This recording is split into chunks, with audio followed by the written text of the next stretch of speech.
Okay. Now let's see how to make sure I'm streaming. I guess I am. Okay.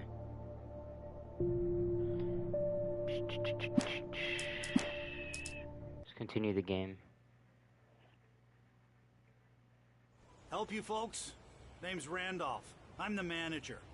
We're looking for Rose. Works as a waitress down at the diner. Rose, sure. Nice girl. Who wants to Mic know? check, mic check. I'm Alan Wake. The writer, huh? I heard on the radio you were visiting. Well, I'll show you her trailer. That Rose, she's a nice girl. Always pays her rent on time. As I was saying, Al, I found all sorts of weird stuff from the local newspaper's archives. This place is crazy. Disappearances, mysterious deaths, urban legends come true, and get this, most of this stuff takes place around Cauldron Lake. Oh. Well, you ain't wrong, mister. The Indians thought the lake was a doorway to the underworld.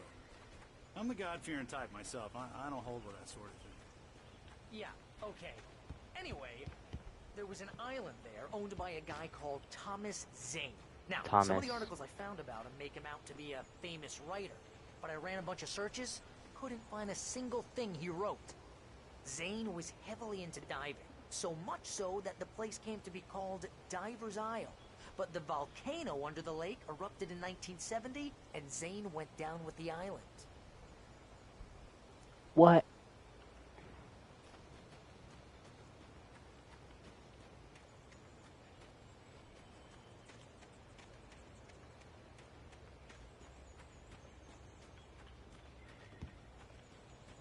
Come on, mister. I'll take you to Rose's trailer.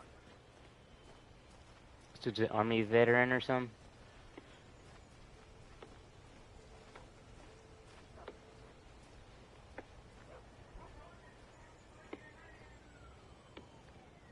Let's see. Oh, look, he forgot the controls. Let me see real quick. Ah, bro, I forgot.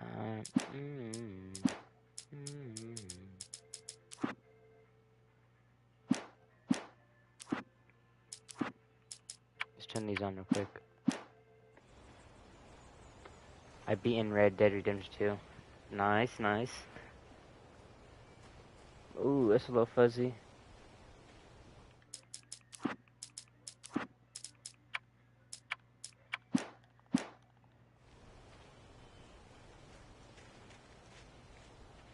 Alright, we're taking that film grim off. I feel like...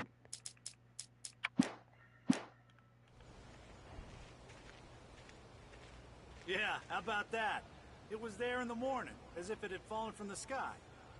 But it would take a tornado to lift something like that. Not yet, no. We're damn lucky it didn't crush any of the trailers.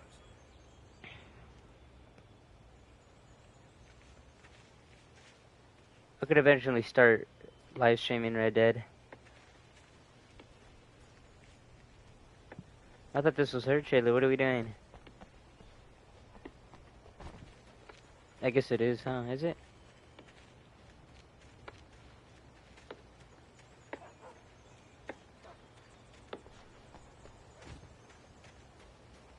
Do it right now. Oh, nah. I'm live streaming this first, buddy. Live streaming like in an hour.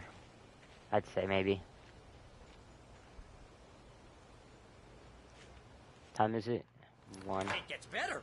A local girl, Barbara Jagger, drowned in Cauldron Lake just a week earlier.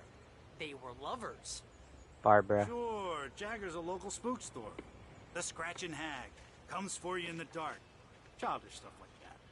Anyway, Al, I'm just getting to the best part. All of the articles about this stuff were written by Cynthia Weaver. I asked around, and she's that crazy bag lady you met. What, the Oh, landlady? Cynthia? She can be a little loopy, but she's not homeless. Yeah, anyway, she knew both Jagger and Zane before they both died. Why is she and chasing had me? some kind of a breakdown. I mean... Oh. That woman. She has something to do... Cynthia. What are you doing in the back trash can? Hope we can get out of here.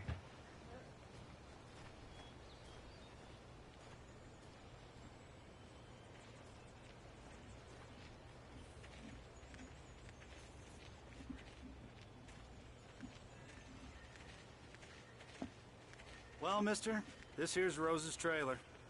You mind me asking what you want with her? We're just here to talk to her, pal. Okay. We're not gonna tell him?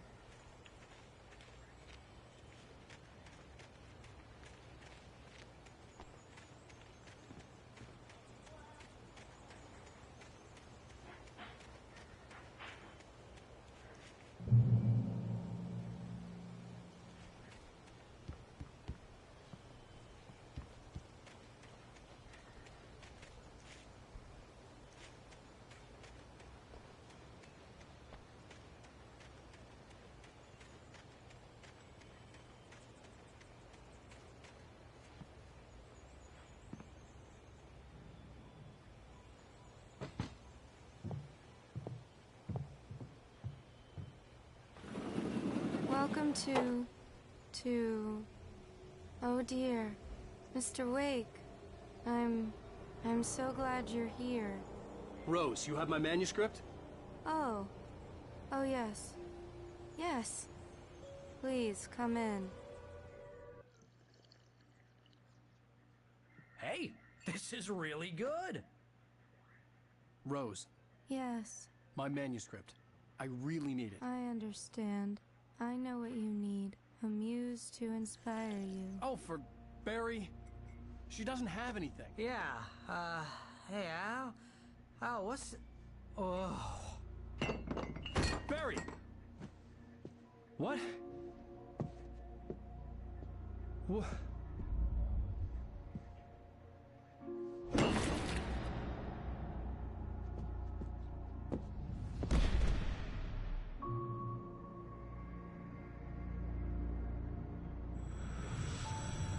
It's coming for you, hiding in my barber's skin. I'm too weak to stop it. You must turn the lights on. I promised I'd come visit you and your lovely wife. You must finish what you started. I insist. You must turn the lights on. Turn the light on. Who the hell? Back to work, boy.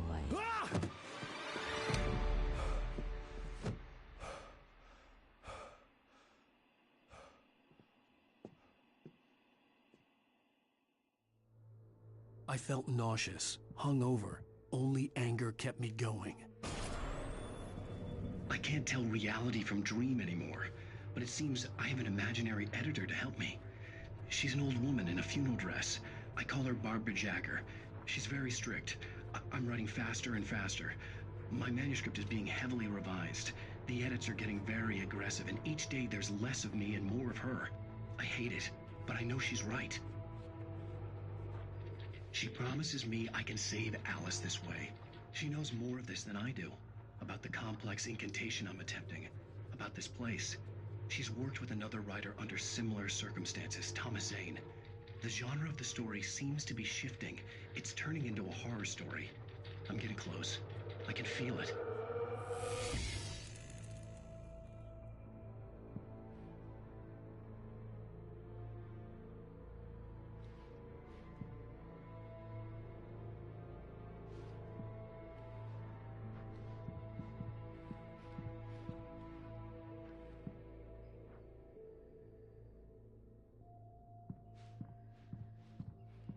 Rose took a day from me. I had less than 12 hours left to meet the kidnapper. All I could do was get Barry into the car, work something out once I got on the road. Welcome to the Oh Dear Diner. What can I get you today? Coffee? I couldn't work up much hate for Rose. Something had used her to get to me and left its mark. First refill is free. Milk and sugar on the counter there. Would you like to hear today's specials? Thank you. A nice day. Come back soon. Barry was out of it. He was way too heavy to carry. You're right. You deserve more money. I'm so handsome.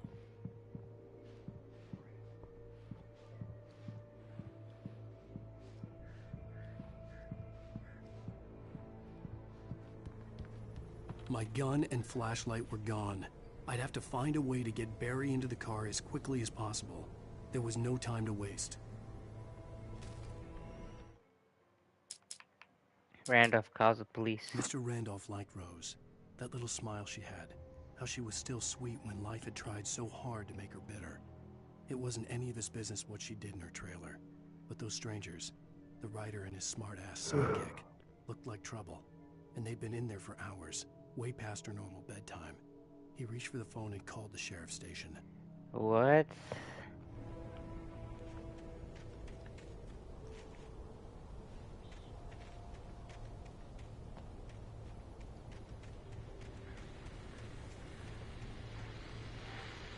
I just stepped outside to catch a breath of fresh air, and let me tell you, the weather's getting heavy. Nights like this make me especially glad I'm here talking to you and not home in bed. Once the weather takes a turn like this, I can't sleep at all. It's all tangled bed sheets and dark thoughts, punctuated by the occasional plunge into nightmare. Is it just me? Well, perhaps it is. But I hope I can make the night a little bit easier to get through. Caller, you're on KBF FM. Hey, Pat, it's Walt Snyder. What's on your mind, Walt? Well, I ain't the way you are, but, well, I can't sleep either, you know? I just been staring out the window here, trying to make sense of it all, but, I ain't been drinking either, you know? I just... Well, you sound like a man with a problem, Walt. I had a, argument with Danny. You know Danny, and, then I got in trouble with the law, you know, and, I'm just, well... I heard something like that, Walt. Yeah. Well, you know, Danny's my best friend, and, they let me on bail today, and now I'm just alone here at the window, you know, waiting. Man, and there's something in the air tonight, man. I was just outside looking up at the sky above our broadcast tower thinking the same thing. What are you waiting for, Walt? I don't know. You know, something's gonna happen. You know, I gotta... Oh. I think I better go. Well, Walt, maybe... No, thanks, Pat. Well, good luck to you, Walt. Hang in there. Let's take a little break, folks. This weather's really something else, huh? How can I be sure you will walk away? Why do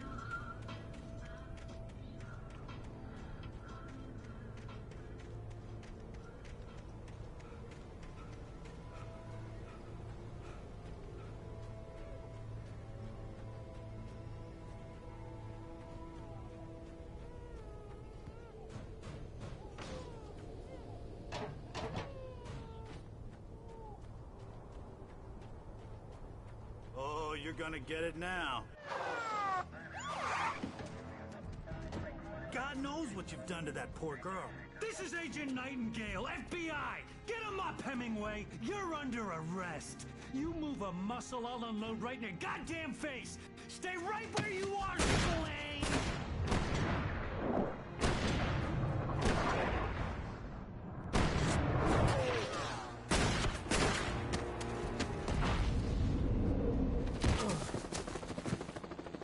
What are?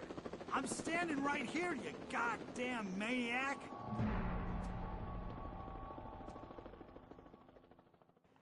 Why did they just Behind, shoot? but there was no way I'd miss my appointment with the kidnapper.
my god.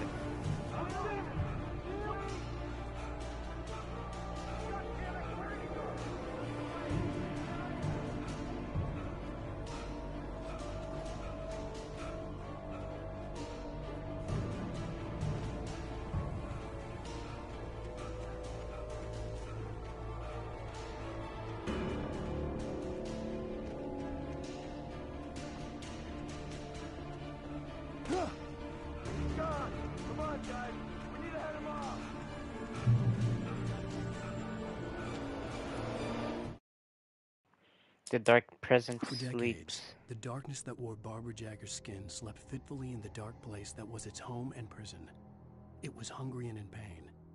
It dreamed of its nights of glory when the poet's writing had called it from the depths and given it a brief, terrible taste of power and freedom. The rock stars had stirred it from the deep sleep the poet had sunk it back to in the end. When it sensed the writer on the ferry, it opened its eyes.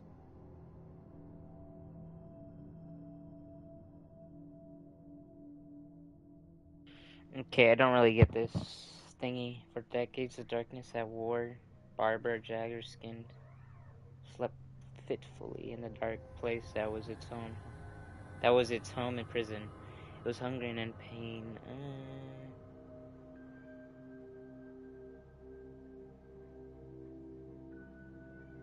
Don't get it. Oh, frick, I forgot.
What the hell could that be, bruh?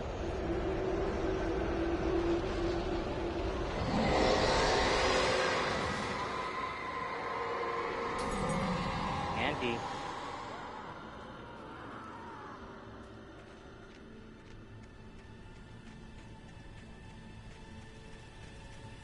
This horror was everywhere I went, circling me.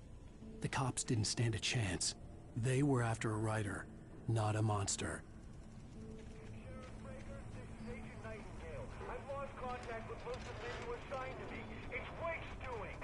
Wait, are you seriously telling me that geek writer just took out my deputies? Are you kidding? I mean, have you seen this guy? He wears a tweed jacket. Over. Bruh. We're chasing. If it's not him, who then? Bigfoot? Over. I don't know yet, but I'm not in the habit of jumping to conclusions. That tends to come back and bite you in the ass. Out.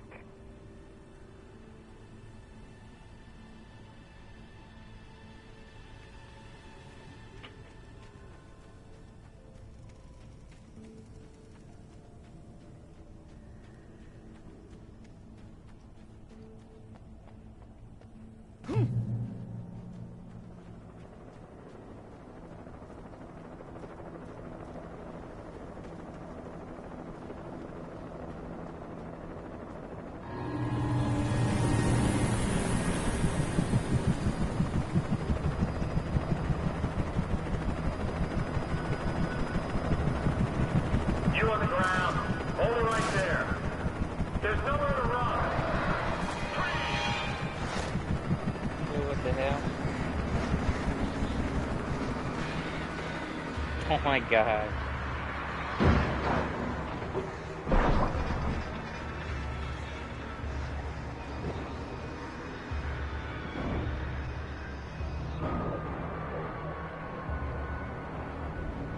It's a trailer park, huh? Oh my god. What the hell's happening, bro?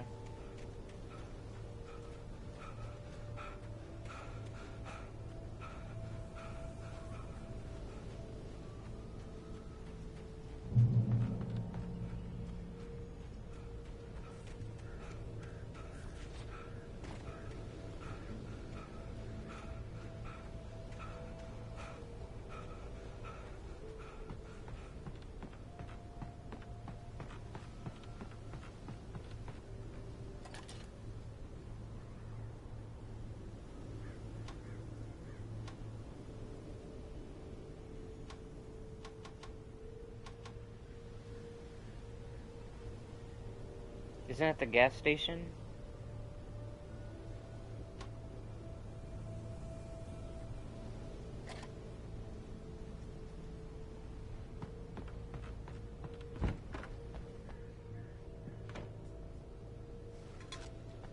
Damn good cup of coffee. Oh.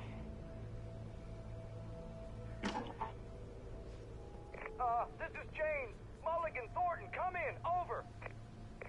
Thornton here. James, we got both Wheeler and Rose in custody. They didn't put up a fight or anything. Why, they were...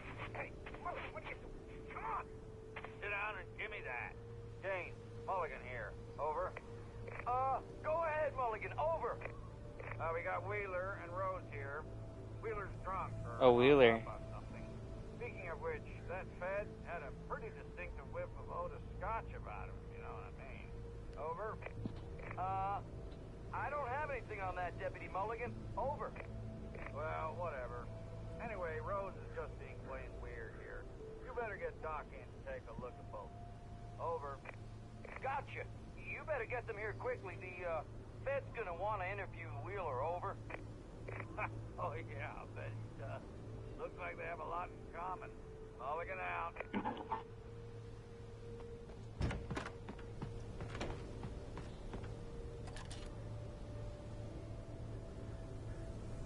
I could see the lights of the radio station in the distance.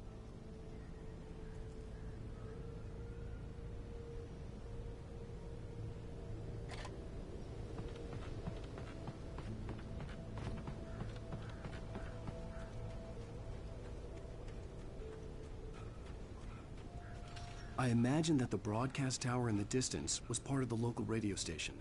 Maine seemed like a decent guy. Perhaps he could give me directions to the coal mine.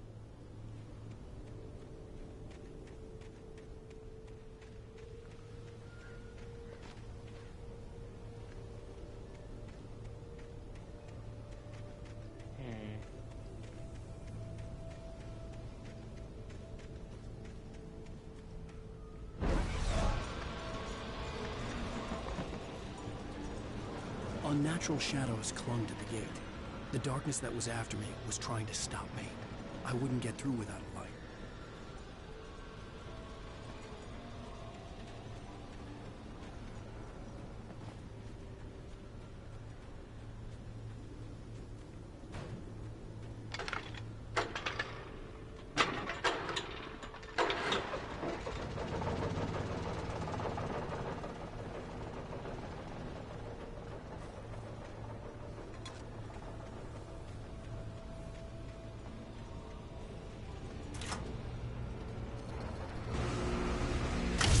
Generator conked out. I'd have to see if I could fix it and try again.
recognized the flashbang grenades. They were an ideal weapon for my situation. Team 1, come in. Over. Team 1, this is Sheriff Breaker. Report. Over. Team 2, come in. I need a report. Over. And everyone seems to be gone. Talk to me. Come in, please. Over.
And here's another call.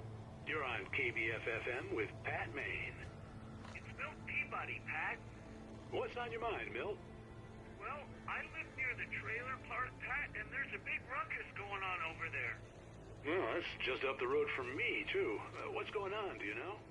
I don't know, but there's a bunch of police cars there, lots of sirens, a helicopter buzzing around, and I think I heard some gunshots. Gunshots? Yes, sir, like from a pistol. So can you find out what's going on? Because it's just next door and they're popping off guns there. They're still shooting? No, it was maybe 10, 15 minutes ago. It sounds serious, Pat. I'm telling you, it don't sound like no party.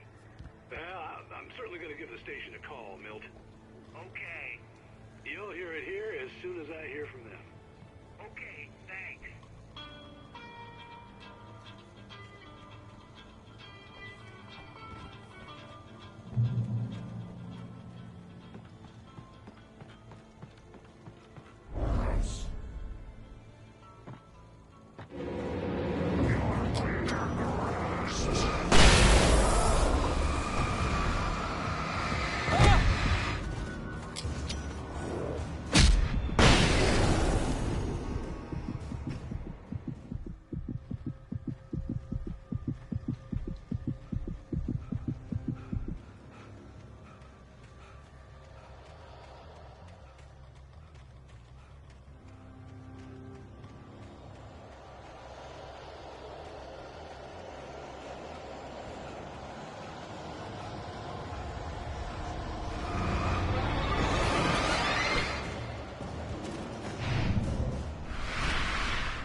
Wait, these people are from the police department, huh?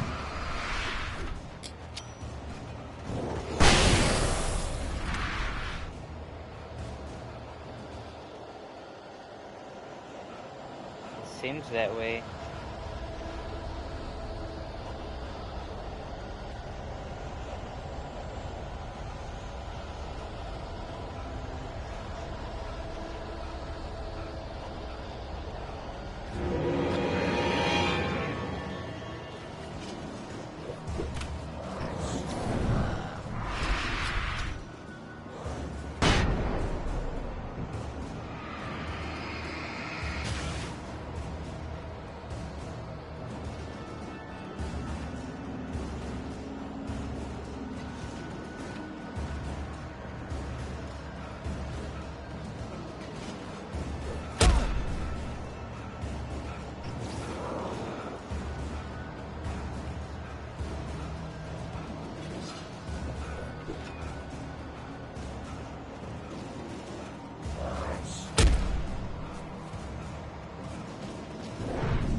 I hoped Maine could lend me a car to get to the coal mine.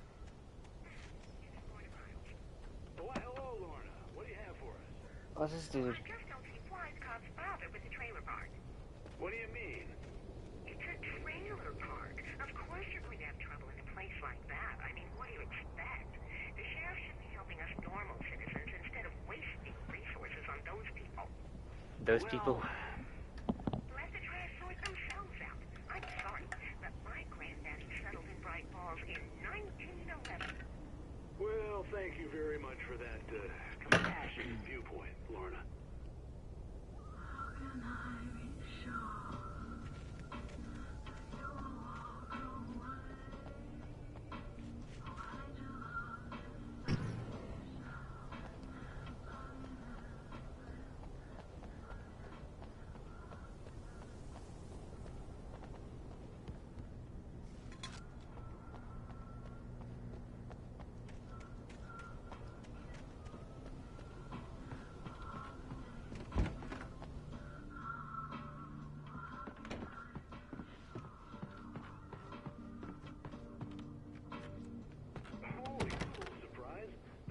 Writer Alan Wake just walked in, folks. Oh my. Let's see if I can talk him into an interview.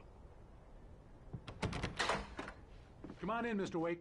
Oh, I'm so glad you could find the time to do this, Mr. Wake. They just pulled up. Nowhere to run now, Dan Brown. You back away from me.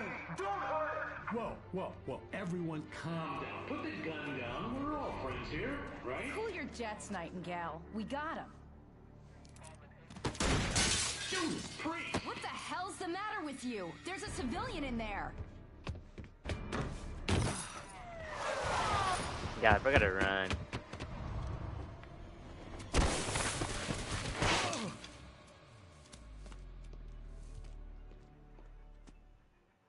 I'll get you yet, even if it kills me. You hear me? You hear me, H.P. Lovecraft? I had fallen off so many cliffs it was ridiculous. That's what you get for naming a book The Sudden Stop. It was probably good I hadn't had the chance to tell Maine where I was going. I'd have to lose the cops and find my own way to the mine. Nightingale in the radio Nightingale station. stared through the broken studio window into the dark woods. He turned around, started to walk out, but Maine grabbed his arm. "Young man, you almost shot me. You don't shoot off rounds at people like that. What's the matter with you?" Nightingale shook his arm free, marched out. His cheeks burned with rage and humiliation. What? Anyway. Nightingale has things for, I don't know.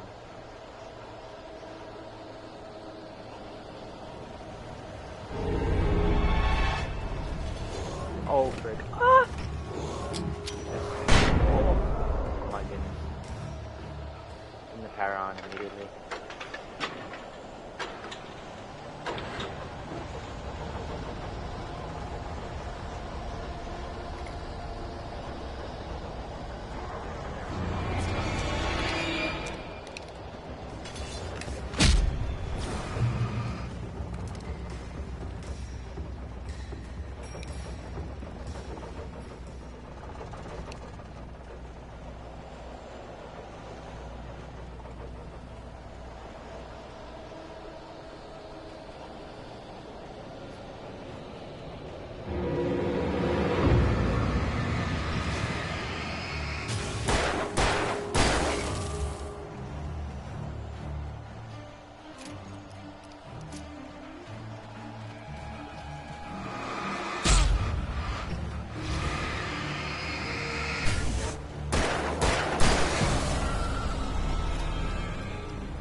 There was no sensible reason for the power company work lights to be here. It was almost as if they'd been left for someone like me to use. What?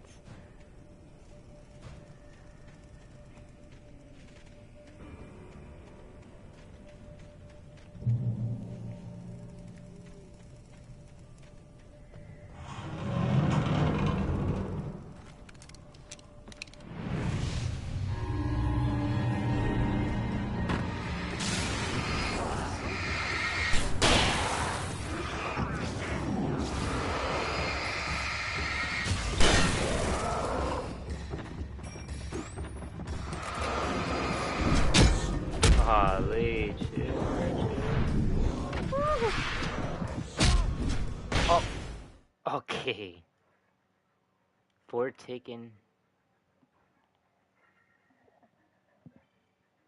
Absolutely trapped.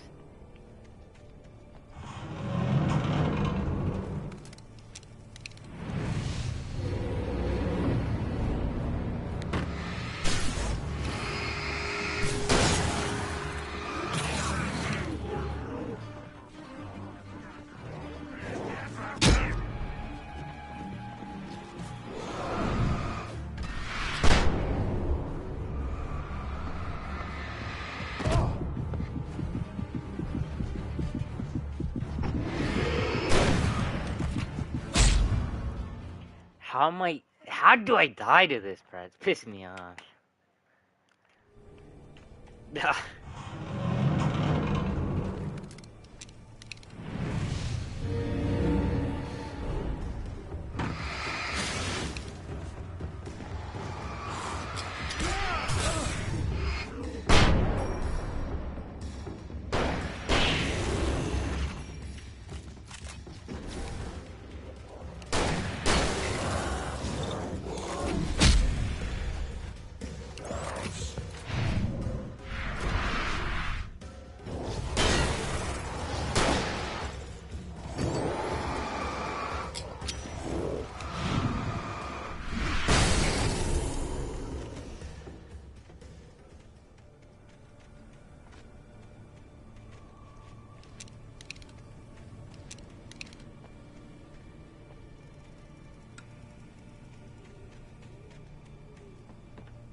Wake attacked by a The bulldozer. bulldozer's engine roared to life. Mud and rocks flew as it fought for traction.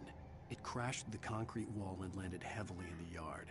If it were an animal, it would have shaken its head after the impact, fixed its eyes on me, and charged. Of course, it had no head, nor eyes. Shadows crawled on its form, twisting it into a monster. Then, it came for me.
Sarah trusted her gut, and her gut said Agent Nightingale was an asshole.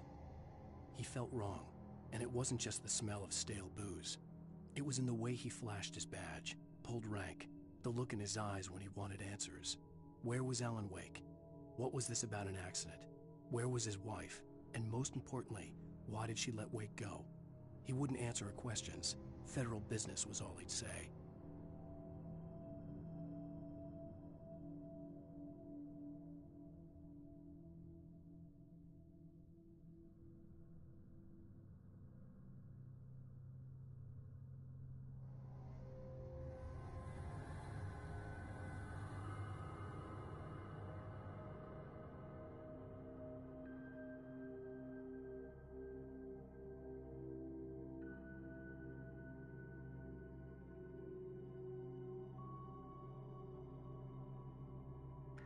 Alright.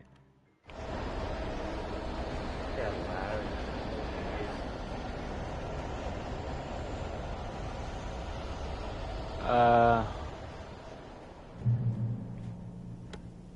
Everything just quieted down. Oh nah.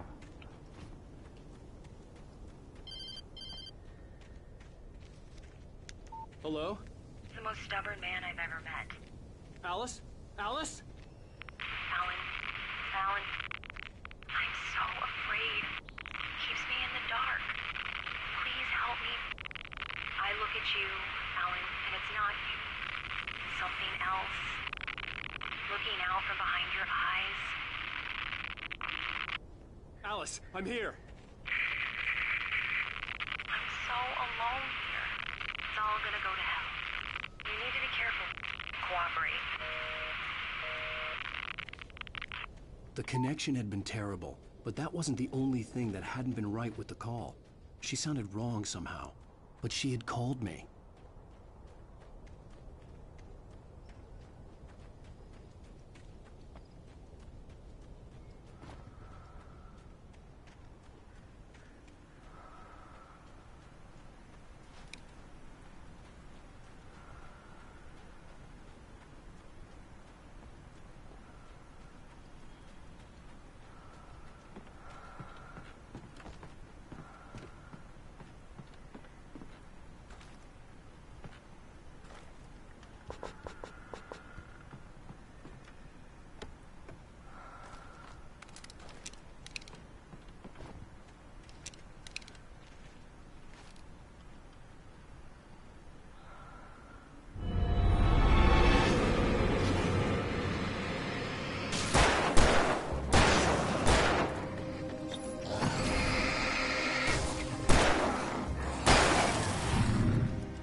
I hear something breathing. It's very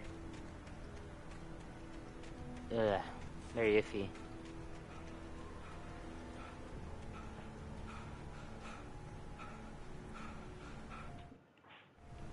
Wait a minute. Oh. Okay.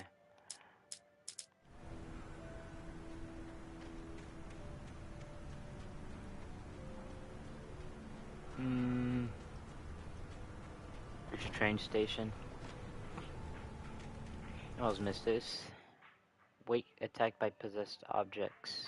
The pipe wrenched itself loose from the bridge's steel framework. Wrapped in darkness, it floated in midair, twitching. For a moment, I didn't understand what I was looking at. The heavy object lurched at me with impossible force. I threw myself out of the way, but just barely. When I turned my flashlight on it, it shook in a dark rage before it flew at me again. I could see a railway bridge up ahead and a warehouse of some sort on the opposite shore.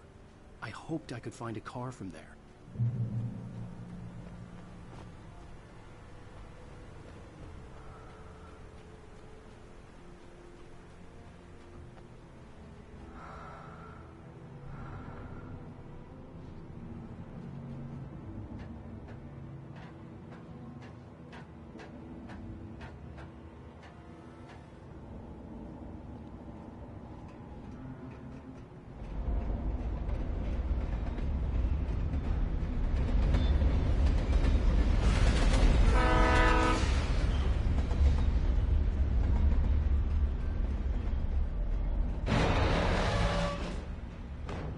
Golly, bruh. The darkness that was pursuing me was growing stronger, and it was taking over everything in its path.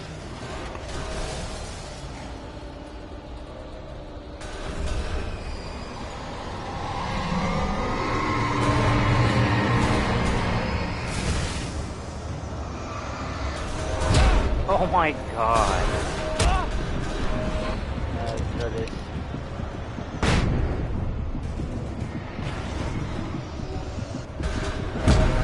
Oh my god, that's insane.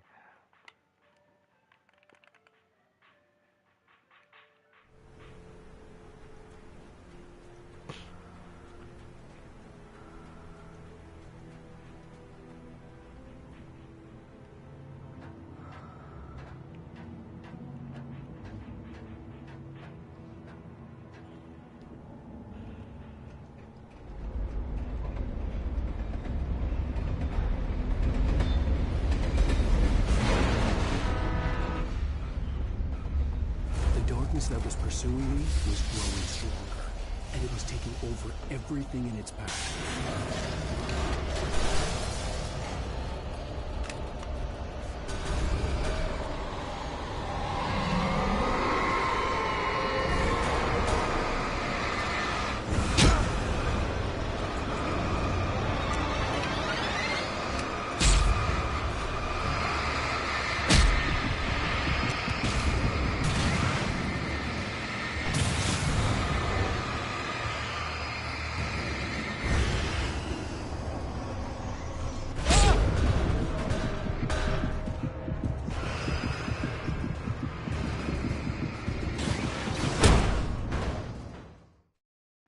Damn! That's insane.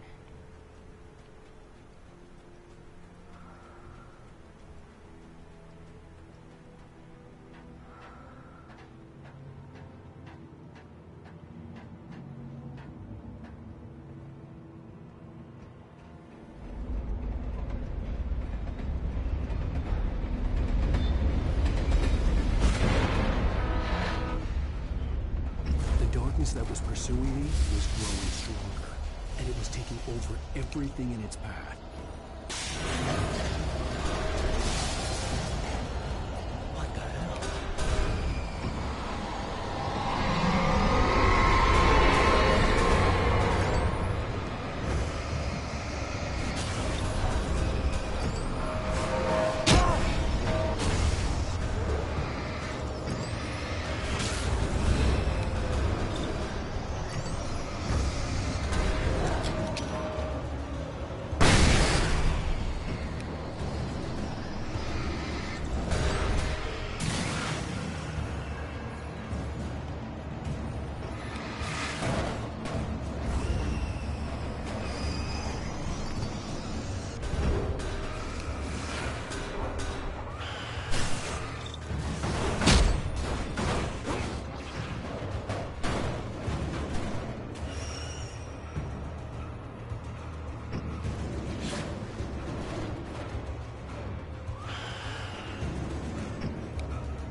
I slammed the door shut right in his smug face. He pleaded for me to open the door. True to form, the asshole actually thought I would obey. I had no sympathy left, no guilt either, not for him. I took a moment to savor the scream. I bet I had a smile on my face. It was all that I had time for. The dark presence was inside the lodge with me. As a teenager, just starting to get interested in writing, Stephen King had been a source of inspiration to me. I thought about all the inanimate objects that had come to life in his books. No one is safe in a good horror story.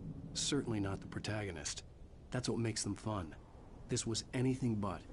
The darkness could possess anything, and it was getting closer.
Lot of jump scares, I'm not gonna lie.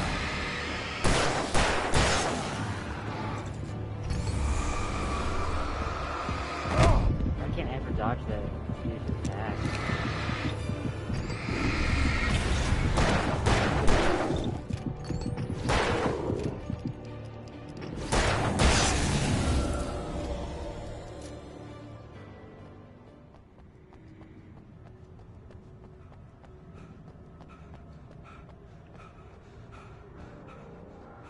And like you can hurt them.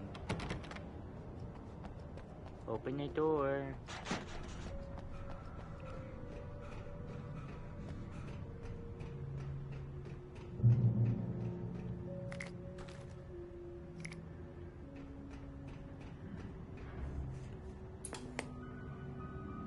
We take the facts of our existence for granted, unaware that they are merely a thin veneer of desperate self-delusion covering a vast cosmos of madness and horror. All too often, the stars are right. In Night Springs. Tonight's episode, a family occasion. Journalist Alvin Derleth's trip to study the local customs of an insular community in Night Springs has been less than successful. Until tonight. Well, I'm glad you changed your minds about this. Ancient customs, local mythology. My editor loves this kind of stuff. Well, Mr. Derleth, we don't want to feel like we're on exhibition, but you have demonstrated the seriousness of your intent. Oh, I am serious. Really, just do your thing. I'll stay out of your way and observe. Actually, I thought you could assist us. I'm afraid we are a man short. It would provide you with an intimate perspective. Could I really? Of course, Mr. Derleth. Well, I guess that's the least I... What would I have to do? Oh, here. Let me show you with a kiss. What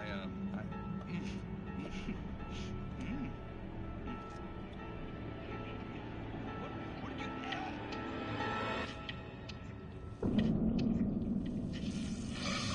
Oh, Mr. Derleth, you have well pleased Nixie Perka, the dweller in flesh. Your body shall host his 1,000 young, and all shall be glory.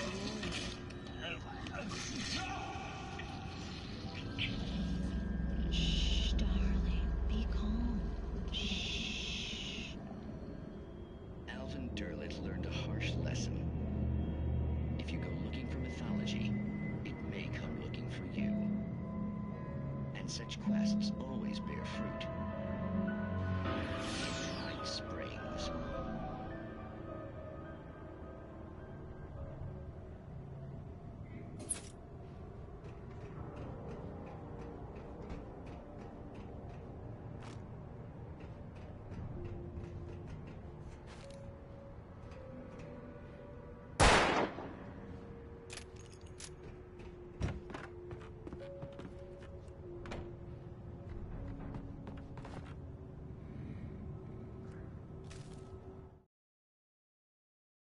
The darkness surged towards me, sucking everything loose from the ground into its depths, tugging at my clothes. I saw the flare the kidnapper had dropped and threw myself towards it just as I felt my feet leave the ground. The darkness embraced me with the force of a tornado. Somehow I managed to light the flare. The darkness roared and cast me away. I fell toward the dark waters of the lake far below.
I had never been this glad to see the sunrise.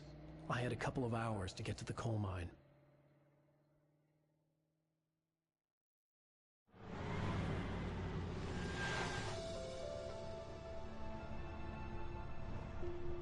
The coal mine wasn't far now.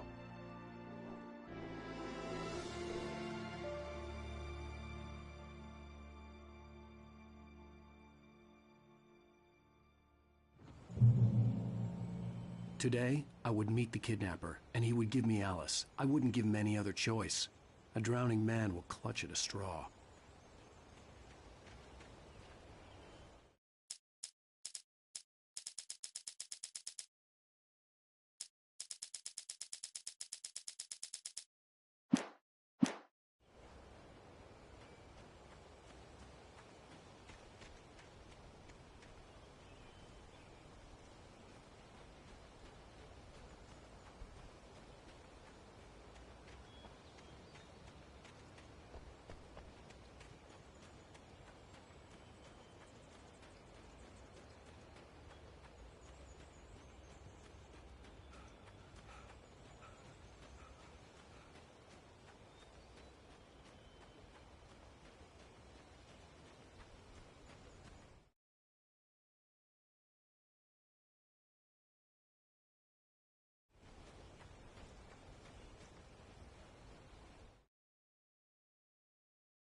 Holy moly, these cars are kinda buns. Oh, I got out of it.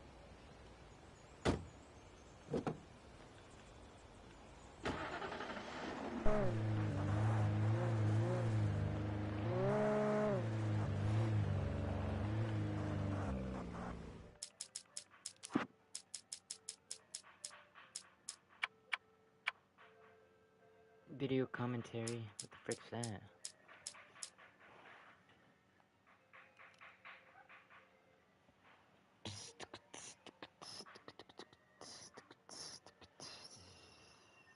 What the?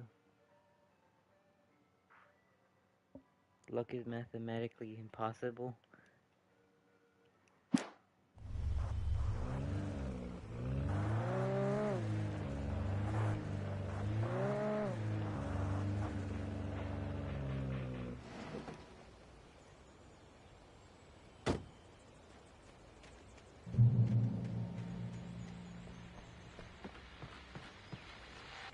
This is Pat Maine, and you're listening to KBF-FM. Folks, I want to apologize for kind of abandoning you to that looping music track last night, but I was detained. You see, I encountered a big-shot G-man with an itchy trigger finger who could use a lesson in manners and a boot in the ass. Not necessarily in that order, either. Now, folks, I know I'm not being very informative here, and I apologize for that. I really should just keep quiet, but I'm just so peeved right now, because some people just shouldn't be carrying badges. I'm just glad that our Sheriff Breaker was there to straighten things out. And if someone I met last night is listening, let me just say, I'm sorry if my mouth got you in trouble. I'm pretty sure you're not the bad guy here. Godspeed, son. I hope you know what you're doing. Now, on a lighter note, I'll be talking to Dr. Nelson all morning. But first, a little music.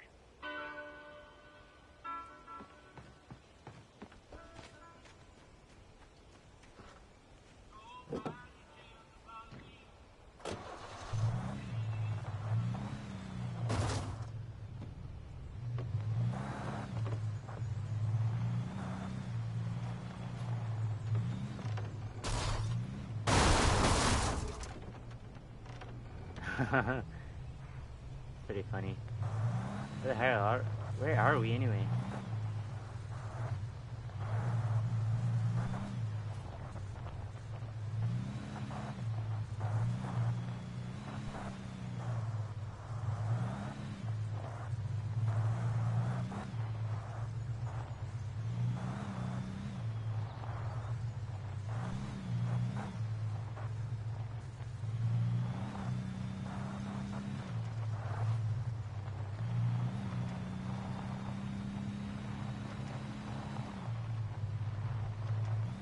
No way. Now I'm mad.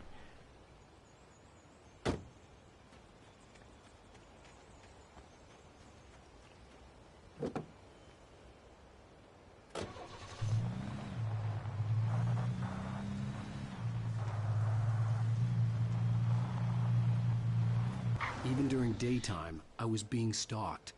The bridge must have collapsed only moments after I'd crossed it.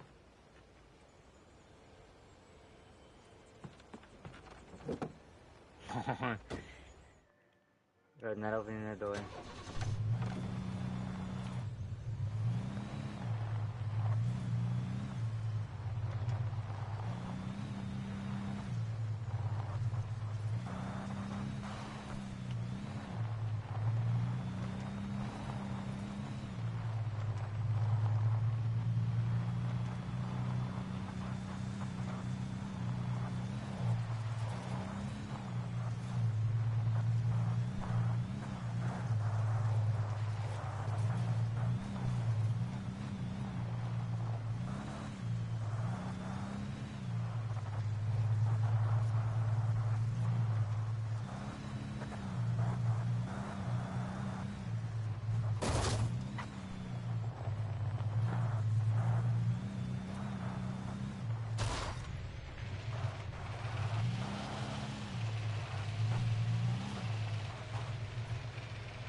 God, this car is cooked, bruh. Absolutely chopped. Now let's go on this.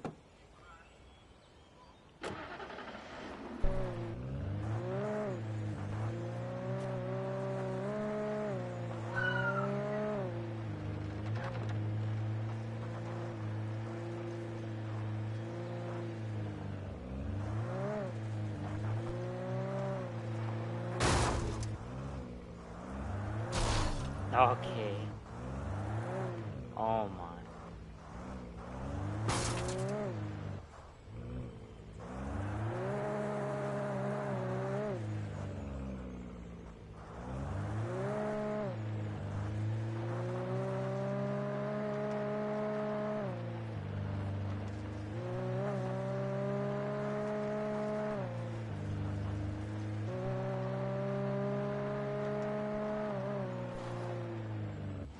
There's a car here.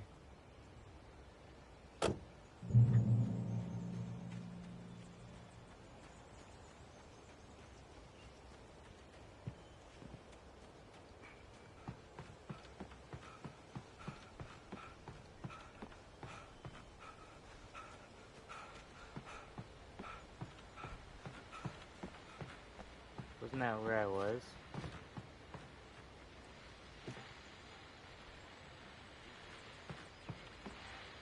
Looks like it, I don't know. I don't think so.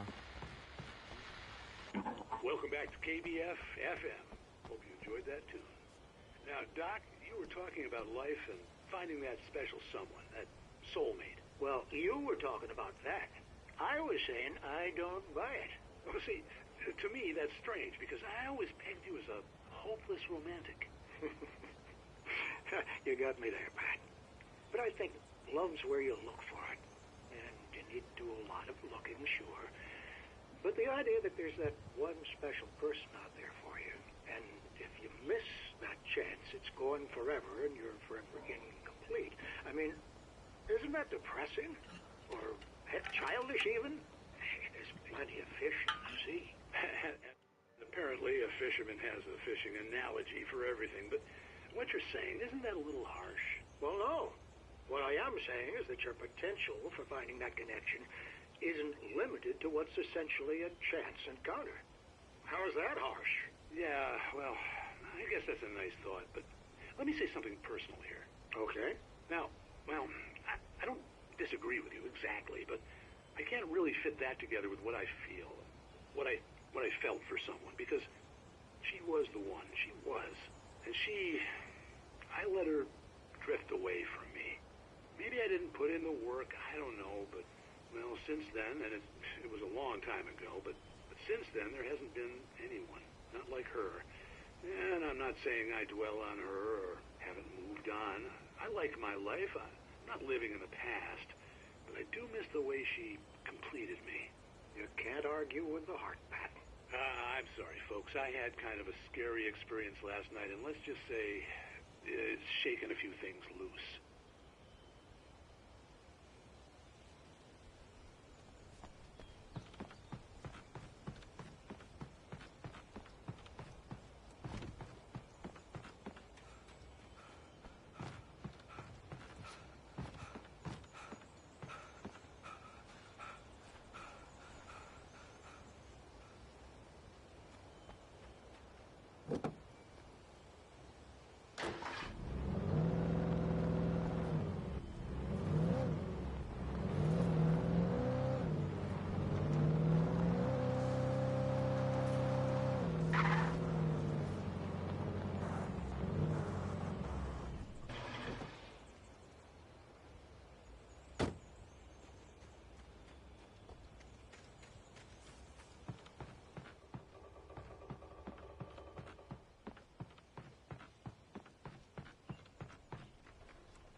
For Mott, spying on the writer on the ferry had been a disappointment.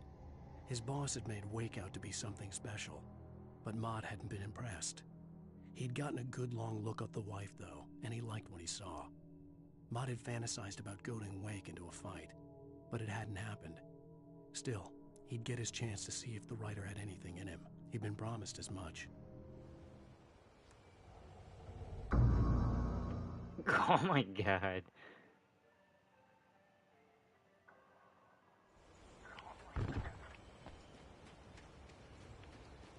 At least I didn't listen to the radio, apparently.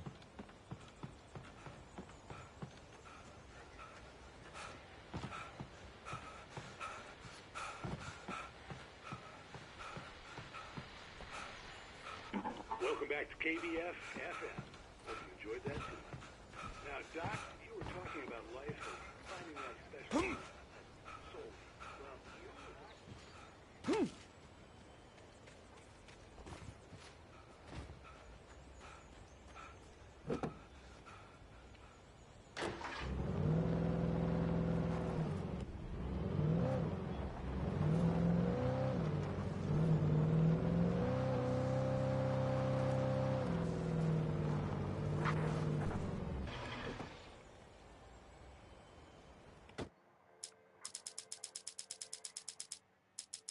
For Mott, smile. I still counted. Okay, let's get out then. Yeah.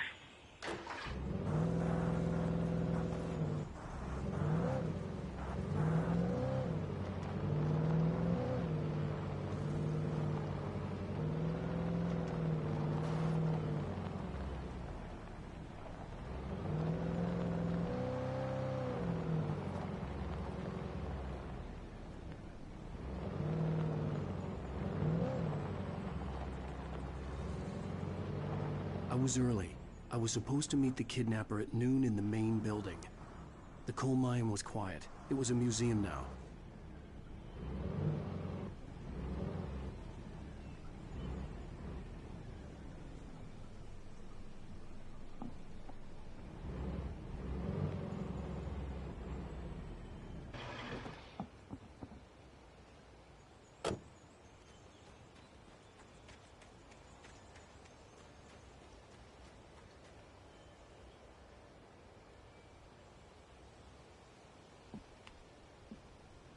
Bright Falls Mining Company, the origin is a Bright Falls coal mine in 1878. Although the work is hard and dangerous, many immigrants, Germans, Poles, Italians, Finns, and Swedes, along with others, worked at the mines.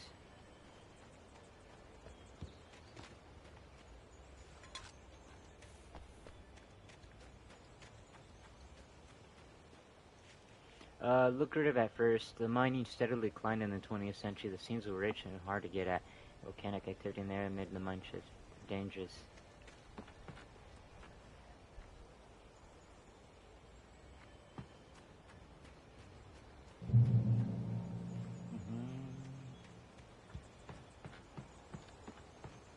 Manuscript.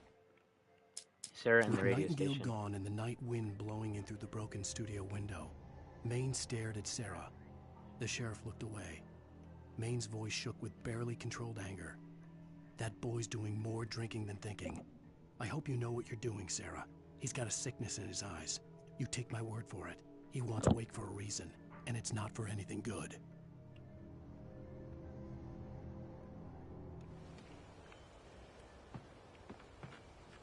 1870, a volcanic below Codron Lake, relatively minor, caused a lot of the mining tunnels to collapse or flood. 32 miners lost their lives in the calamity. Non-mining around Bright Falls came to a final stop, and many of the remaining buildings are protected by historical landmarks.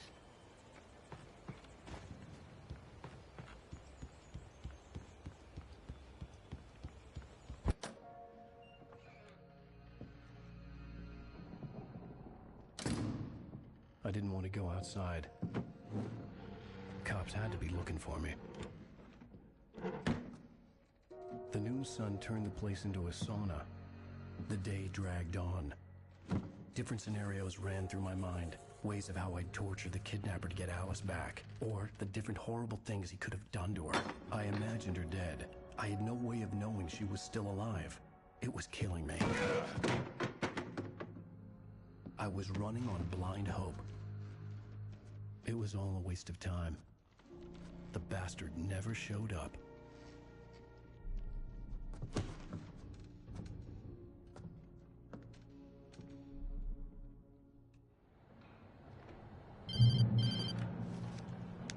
Wake. Where the hell are you? Change of plans. You know where Mirror Peak is? It's a big mountain north of where you are. You follow the path from the mine, you can't miss it. There's a lookout point there. I'll be waiting. I'm through being jerked around You by want you. to see your wife alive? Because if you do, you better watch what you say to me. Do we understand each other? I want to talk to Alice. Yeah, and I want the manuscript. Don't keep me waiting, Wake. Hello? Hello! Ah! I'm gonna kill him! I had to get to Mirror Peak.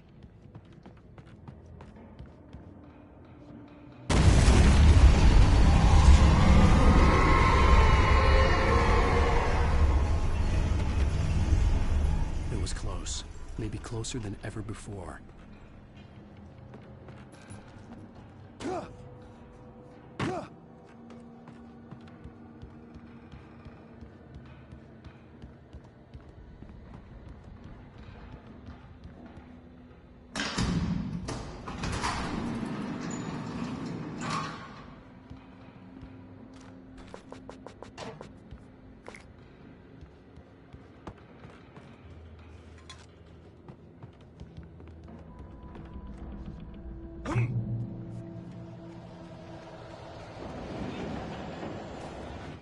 When Thomas Zane fell for Barbara Jagger, it happened fast.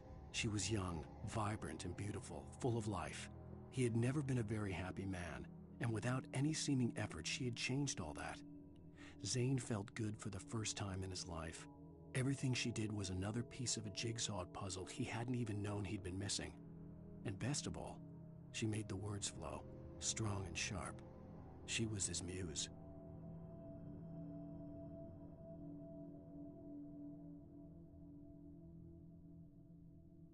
It was a Fallout update. Might have to hop on. Or am I deleting? Alan Wake. Alan Wake 2. At most. Hold up.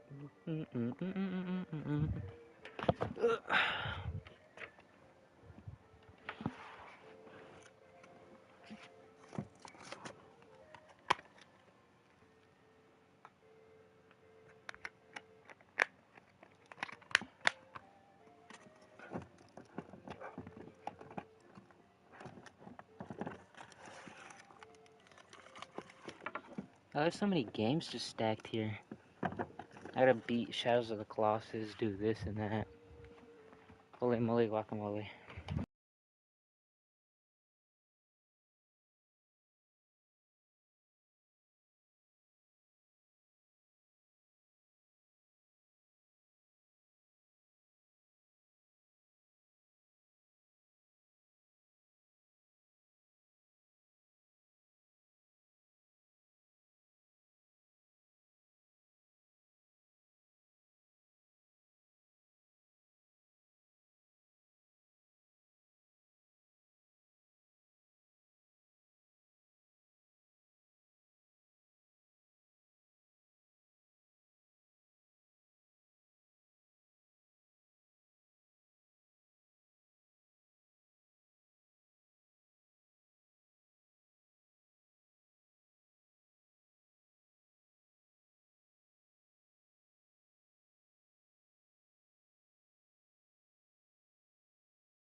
I think we are genuinely killing people. What the frick? Oh my god! Freaking objects are pissing me off.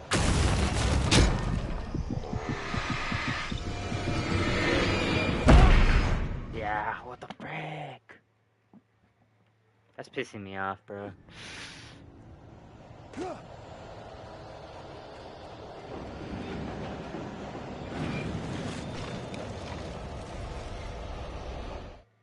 Yeah, I think I'm gonna let this down. Okay. Hold on. 4 hours.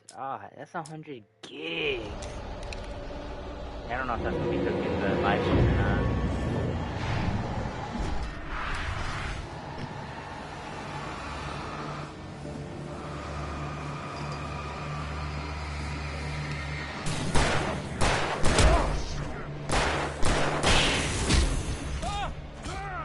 Damn, I gotta chill.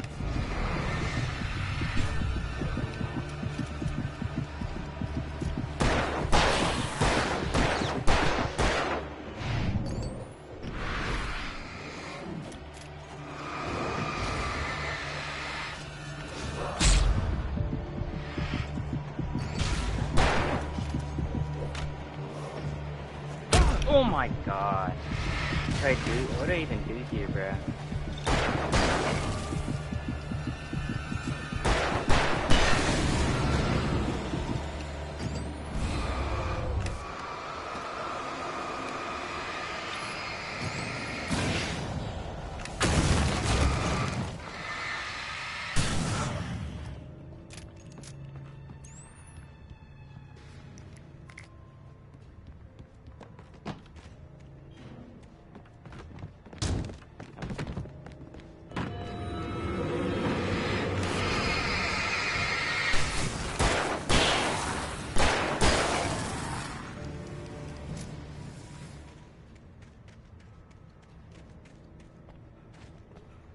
I think we do kill these people. They just convert into a dark side of whatever book.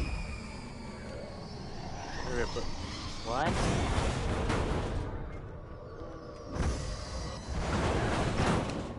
Oh, this dude's geeking. Alright. Near peak lookout. Hurry, hurry, hurry. Fine? I guess not.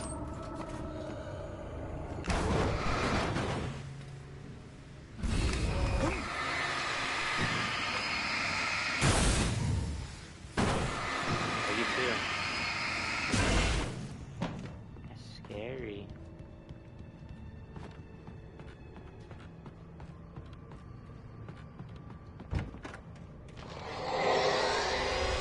What the hell?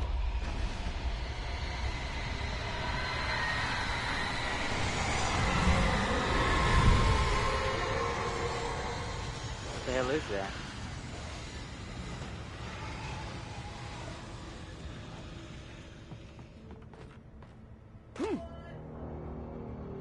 The only way to reach the hillside ahead was to go through the building. I had to find a way to avoid electrocution. Get a car here.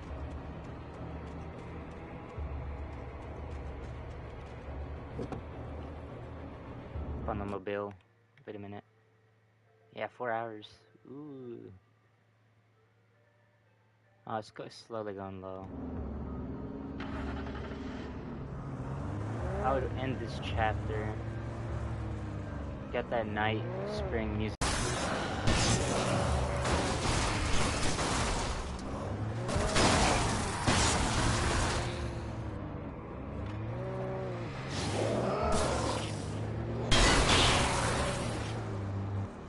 Go crazy. That's fine.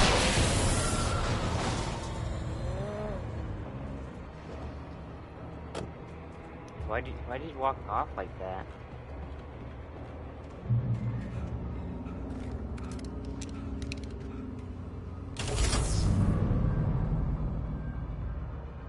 I was gonna spawn all of them. Yeah.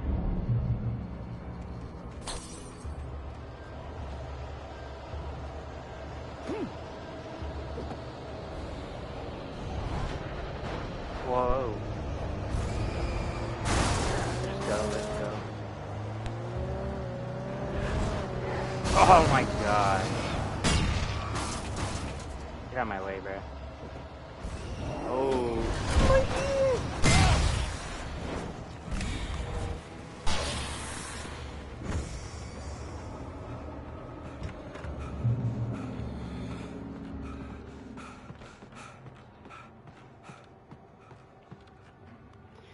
God, my posture's cooked.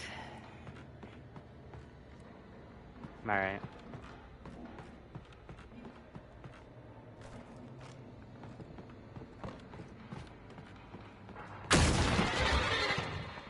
What's that?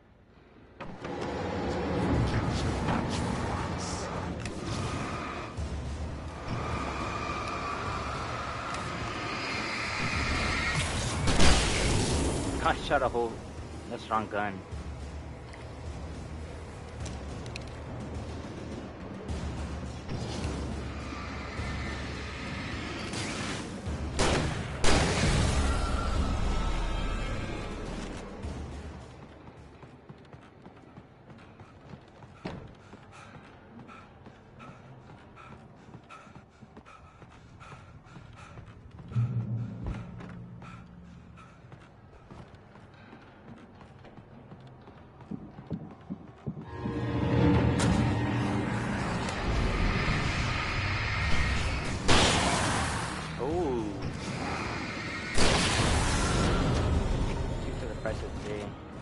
I trust no one in the dark.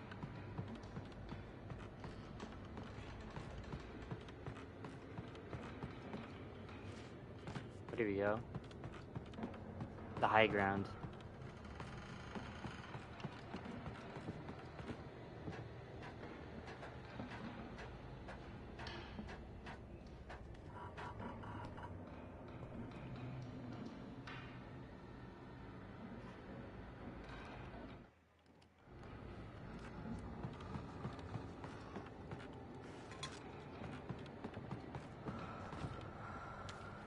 Some of the Taken retained echoes of their former selves, but these were just the nerve twitches of a dead thing.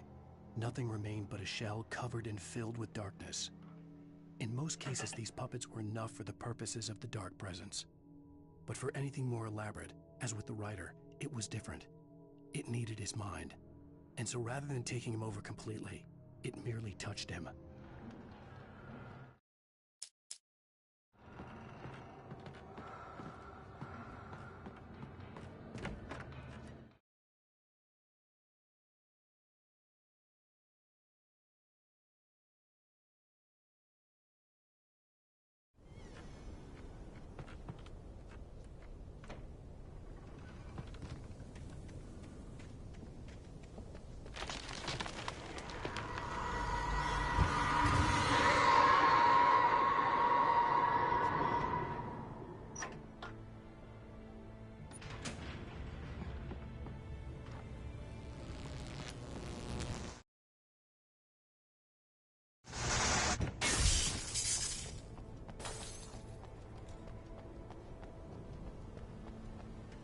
There was no way the flashbang grenades were standard power company equipment.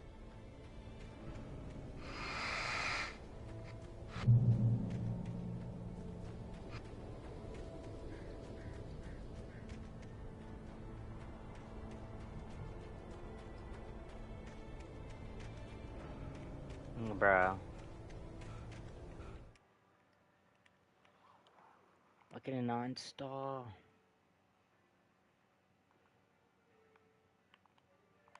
Something went wrong. Just install the game, bro. Come on.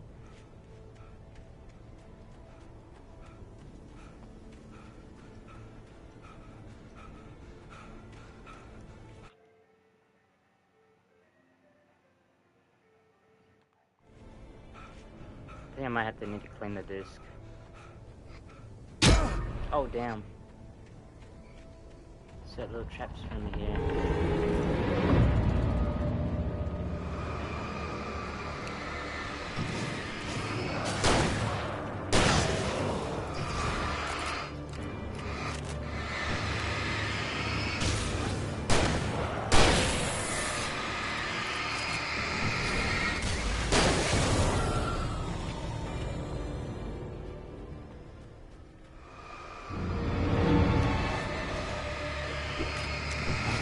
Chill.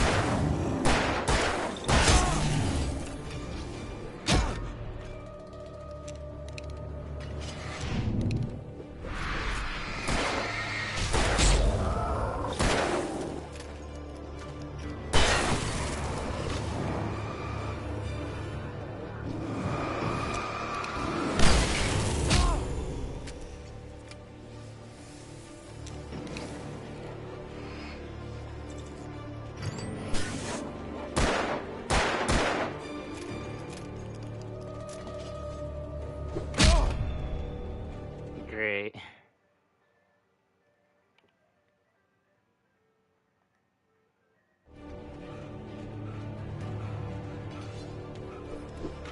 What the?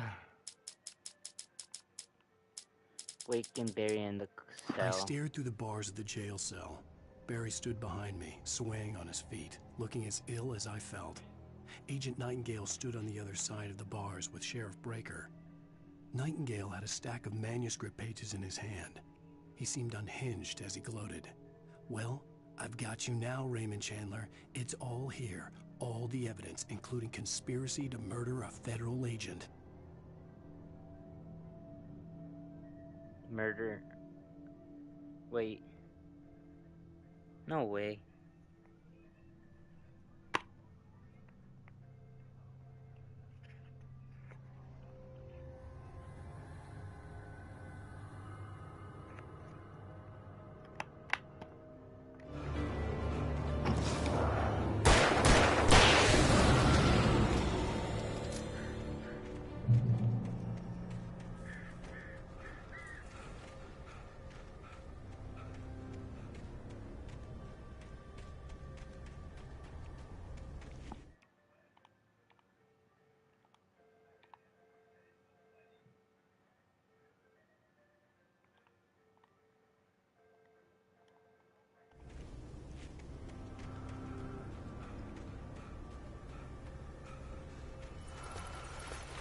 The mind. I don't know.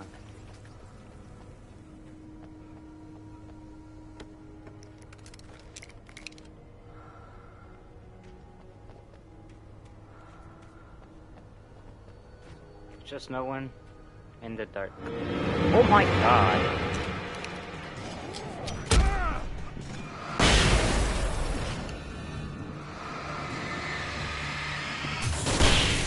Oh, okay, that was the wrong gun. I keep thinking it's a pistol.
I had no real plan.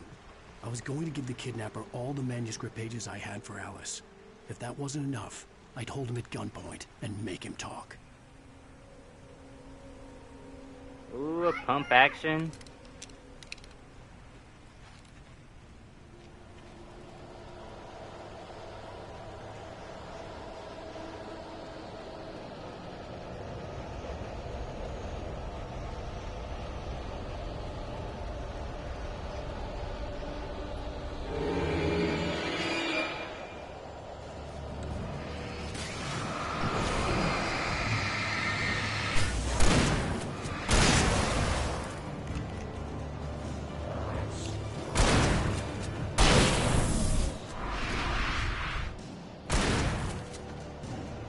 Wait a minute, are these real people? I don't even know anymore.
Oh, this built like a freaking trench.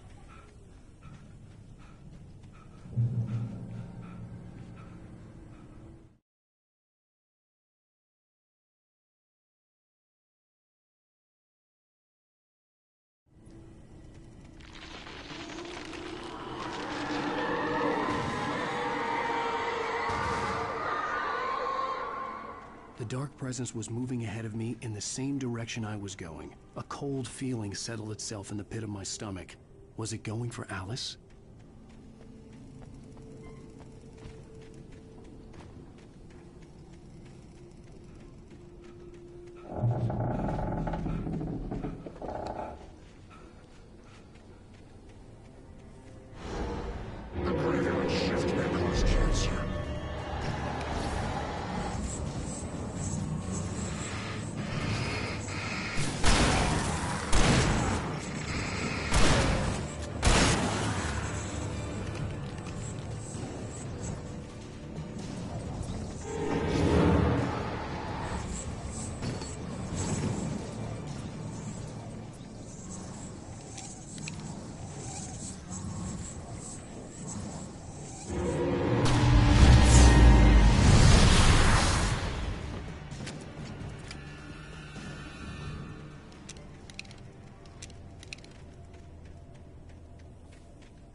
The place was dead, a ghost town. Had been for decades, maybe a century.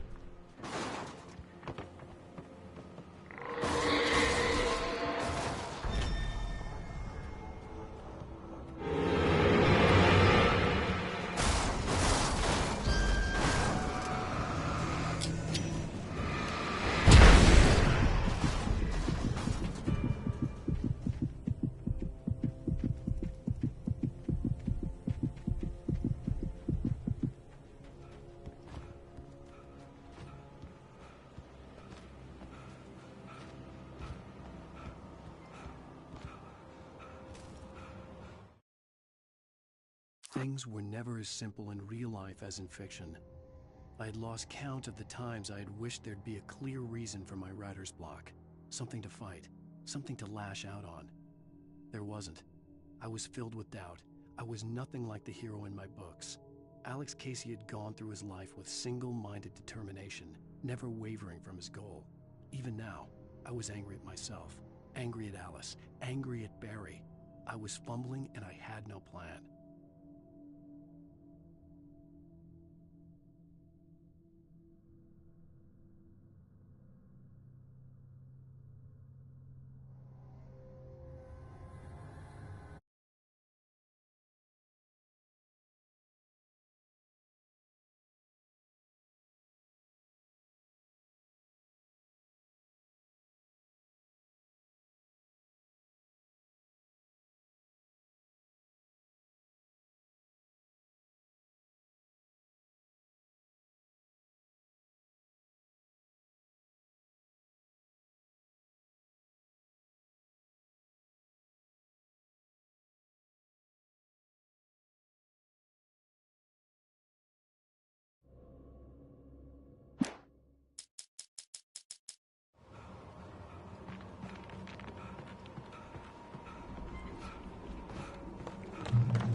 Anything outside of writing is a struggle.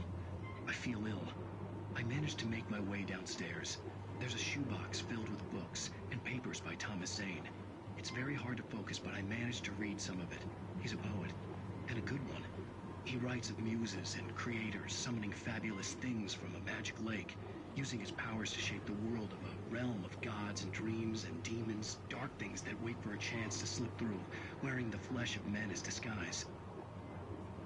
Zane writes about himself, his girlfriend being taken over by a dark presence, about growing scared of the lake. Zane believes it's a mirror to the gaping void of darkness above, where some Lovecraftian presence lurks. I crawl back upstairs. I'll borrow these things for my story. They ring true. They fit.